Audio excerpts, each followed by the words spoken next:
What's up, everyone? This is New Leaf, and today I wanted to talk about pinball, and I want to mention a few things about um, pinball and the pinball community. First, I would like to thank Cessnaace. I'm not sure if I'm pronouncing it right, but I will link his YouTube channel below. Um, he's a really cool guy. He makes a lot of videos on pinball and indie games. Um, and I found him from searching a pinball game called Whoa Nelly, which I love as well. And he got a high score of like 4,000. So I've been trying to get that high. I got close, as you saw in one of my videos. I got to 3,200. But definitely give this guy a check out. He makes a lot of videos from different games, not just pinball, but he makes a lot of videos on games that I was actually wanting to try, like on the Steam store. Like I'm looking here, like Zombie Pinball. I was looking at. I still want to try Malsby's Pinball. Um, so he's a really cool guy, and he made a video recently on a pinball table known as the Diner, which is on Pinball Arcade, but you can't get it anymore. So that's why I wanted to see it, and it was a really good video. I will link that too if you're interested. Um, but yeah, there's something that I wanted to talk about in regards to pinball. So as some of you guys may or may not know, Pinball FX is coming out, and it's the new version of Pinball FX3.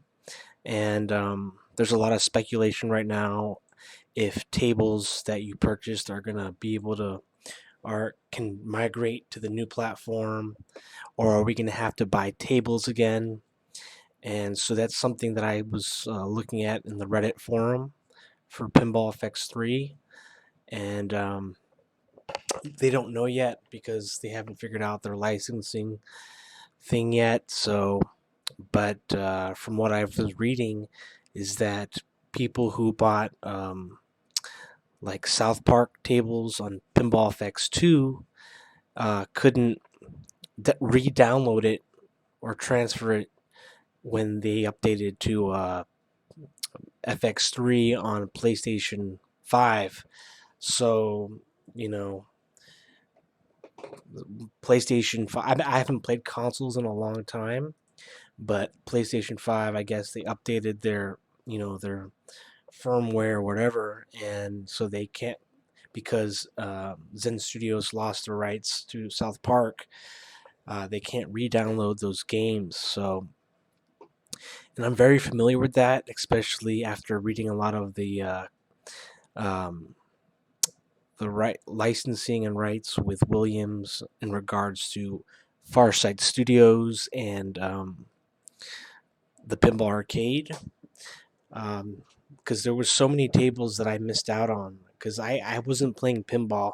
I only got into pinball this past winter when I saw the sale that Zen Studios had, the winter sale.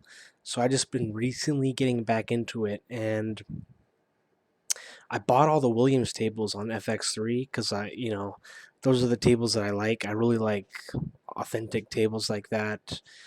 Zen Studios makes their own tables, which are kind of cool, but there's something nostalgic about playing the real ones that existed in real life.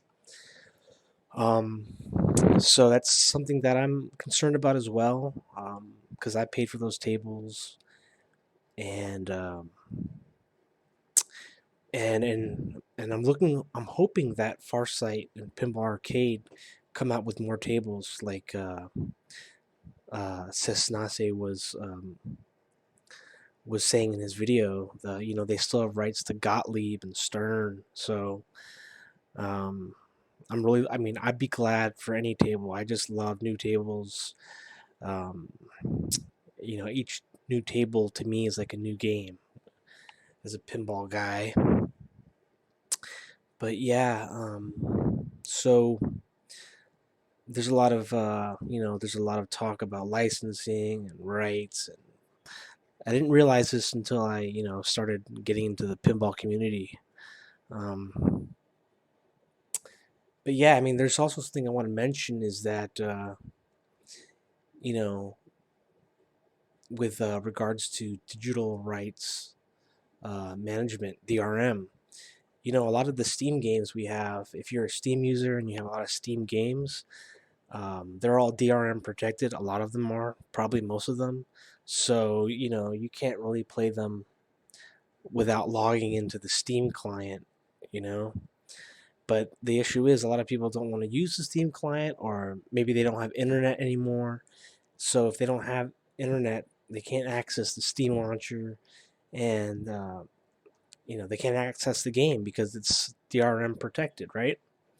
So that's something else that I'm thinking about, and you want to think about, because there's a few. I recently bought a game on GOG.com, pinball game, and you're able to play it without their launcher, and so it's yours to keep. It's not DRM protected, so that's something else you have to think about.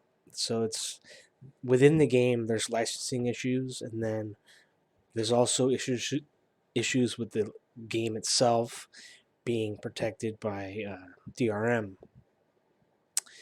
And so just keep those in mind.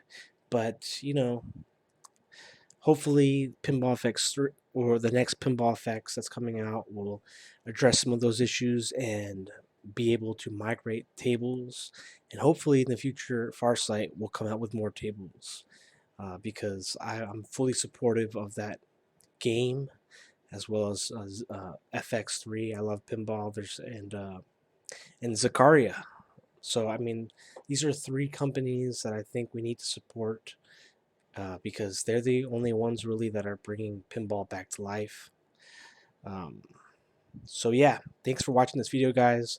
Thank you, Cessnaace, for making that video on the diner. Appreciate it. I will link his channel in that video in the description below. And thank you guys for watching this video. I'll talk to you later. Peace.